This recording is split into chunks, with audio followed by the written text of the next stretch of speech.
So now that his airness, Michael Jordan is a special contributor for NBC's coverage of the NBA next season, I just want to remind you that on the day that he gave the green light to make The Last Dance, that he gave the NBA permission to produce the documentary showcasing how great his years in Chicago were, was on the same day LeBron had his championship parade in Cleveland after winning his third. I mean, we're talking about one of the greatest competitors ever in the history of sports, who we rarely hear from except in documentary forms and Hall of Fame speeches, will now have a consistent microphone on national television. Not to mention, we're approaching the final years of LeBron's incredible career. His final opportunities to make the send-off statements to stamp his status in the GOAT conversation.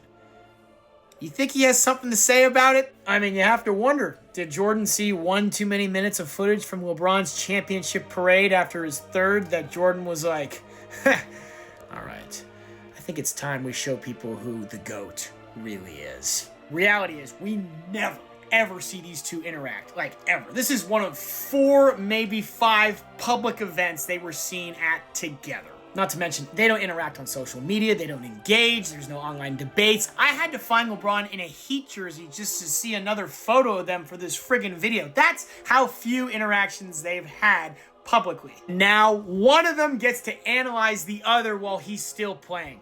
You don't think this may spark a little motivation for someone to stick around for a few more years, or some motivation for the other to downplay his game? NBC, bravo. Cooking with gasoline.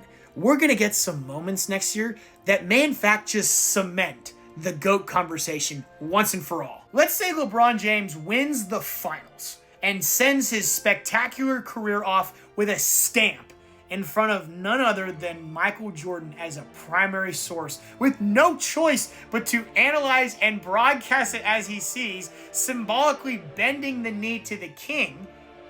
Or LeBron's career could end on the exact trajectory it's heading, where regardless of how much he's done, he will get more criticism than recognition, leaving Jordan with a microphone, not just with The Last Dance, but possibly the last words. And if you're leaving the last words to Jordan on who's where in the GOAT conversation, come on.